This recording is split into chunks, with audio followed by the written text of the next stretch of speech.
So a couple of years ago when I went to visit Armenia, I regret not having taken at least a day to go to Artsakh. I didn't even know it existed. I mean, I may have heard of it at the time, but I didn't realize it would become so central to what I'm doing now on the website. But I finally made it.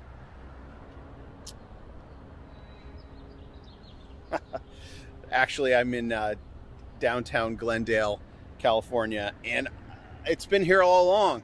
Artsakh. Actually, I'm on this street where I met the producer of The Promise for the first time. One of the producers of The Promise for the first time at a coffee shop down on this street. This street, Artsakh, in downtown Glendale, it has a section that's closed off to traffic. So I could walk down the middle of the street here. They've made it kind of a downtown area. It's not, even when there's no pandemic, it's not super busy right in this section because there's a big mall just like one block over that way. But this little coffee shop is where I first met Ralph Winter, producer of the X-Men movies, Planet of the Apes, and The Promise. And we sat, let's see, I sat right here, and Ralph sat right here at this coffee shop. And they're open, so I'm gonna go in and grab a cup of coffee. I happened to be in town. I was going to the bookstore, but the library, Glendale Public Library, but it's closed still. You have to order online and then pick up books. So I've got a couple books that I'm going to order and pick them up. Yeah, that's me. One thing for sure, I need to get more sleep because, man, I look terrible in that video. Yeah, I got up earlier than I normally do and got out, and I'm also putting on a little weight, so it's a little embarrassing. Hello, everyone. Welcome to Sovereign Artsakh. I will read this article. I just wanted to share that with you. I was doing a little tour of Artsakh. I've been on that street many, many times, and it just registered to me yesterday. Oh, my gosh. Here I am in Artsakh. Anyway, so I'm going to read this article, and then, for those of you who don't know, I'm going to talk a little bit about Soghomon Tehlirian. I read the first page of his prison diary, the first words that he wrote after assassinating Talat Pasha, the beginning of the telling of his point of view of the story. Read that to you yesterday. I'm going to comment a little bit on that at the end of this video. So, subscribe, share, and click the like button now. I'm giving you time. Click the like button now. All right. Armenia, ex-ambassador to Vatican, or the former ambassador to the Vatican. When I decide I want to assume responsibility, I will throw the prime minister out the window. I insist that Armenia doesn't have resources to wage a new war. I agree. And I insist that it is possible to try to retrieve Shushi and Hadrut without waging a war. I don't know if that's possible, but I agree that it should be pursued. This is what ex-ambassador of Armenia to the Vatican, Mikhail Minassian, said in an interview with Arm News TV. I also insist that Armenia must try to strengthen its dignified relations with the Russian Federation and build new relations. I also agree with this. Here in America, Russia is seen as the bad guy, but for Armenia, it's their biggest ally. We Armenians must acknowledge the fact that we no longer have the Armenia that stayed in the past after the first day when Nikol Pashinyan came to power. Probably a translation issue here. It didn't make a lot of sense. Either we accept this and move towards the future, or we continue to deceive each other and not have a future. I'm in favor of having a future, he said. So the guy is making some sense. Asked if he is ready to assume responsibility for throwing Nikol Pashinyan out the window if Pashinyan doesn't hold snap elections, Minassian said the following: I had written that I will wait for my turn. I believe I have waited long enough, and I saw that nobody is able to throw him out the window. Therefore, now I have to decide if I want to do that or not. If I assume responsibility, I will throw him out the window. Don't doubt it. All right. This must be the guy right here.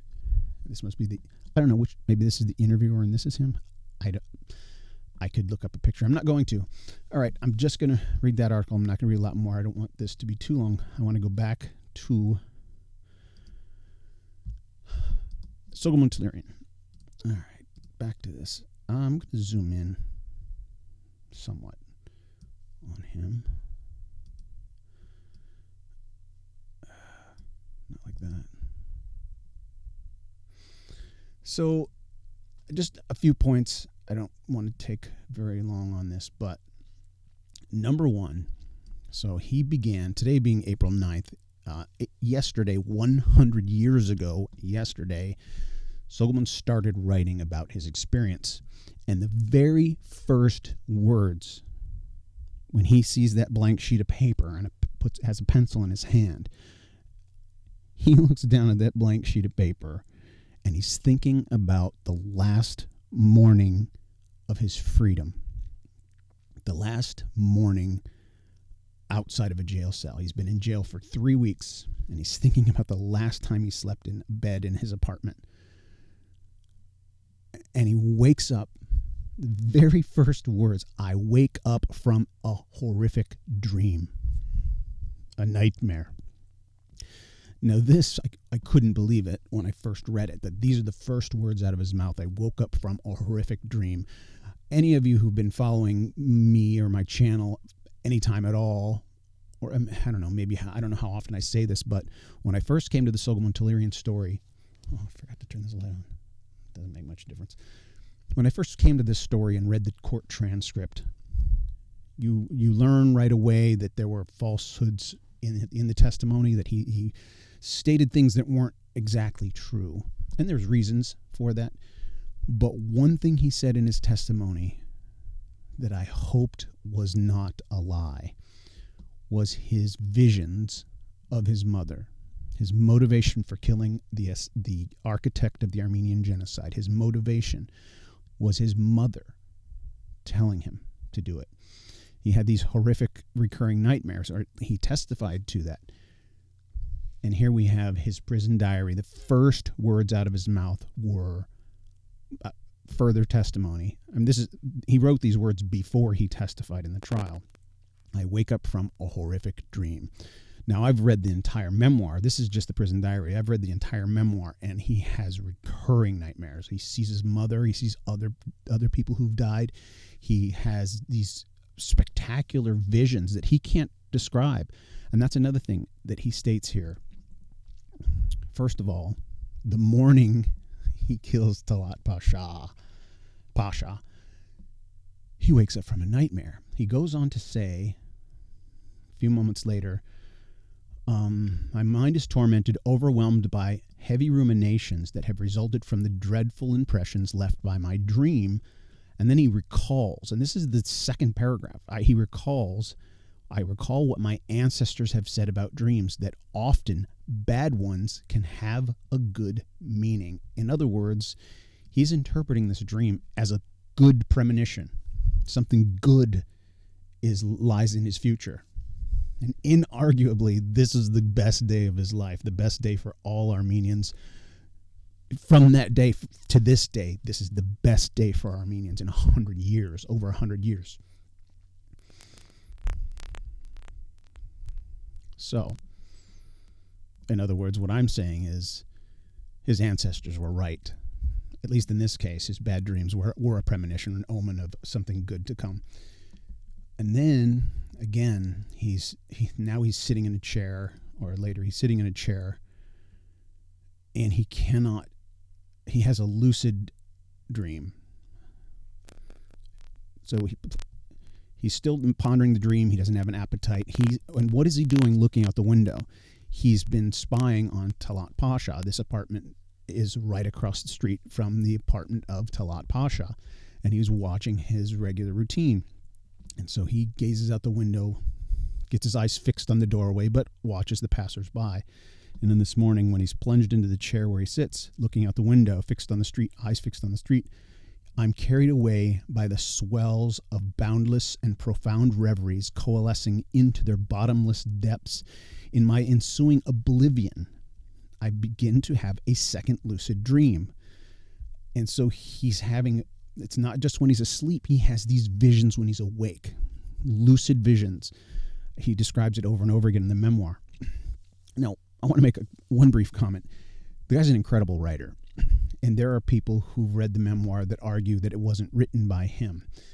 This prison diary was written by him in his own hands. It's the one from the prison. There's no argument about who wrote this prison diary, and the writing is the same. This incredible writing, the depth of his vocabulary and his turn of a phrase and the imagery he evokes with language. It's incredible. I mean, this guy's an incredible writer. Something I only aspire to be. And he only wrote a prison diary, a memoir, and another about 30 pages of reflections on his childhood. Those are the only things he ever wrote that exist. And we're translating all of them. The memoir's been translated, the prison diary is almost done being translated, etc. So, incredible writer. And then the next thing is this next paragraph. He goes from having this vivid, lucid dream about bones scattered across fields. Like he has a vivid imagery of hundreds of thousands of of the fate of hundreds of thousands of his countrymen only a few years prior.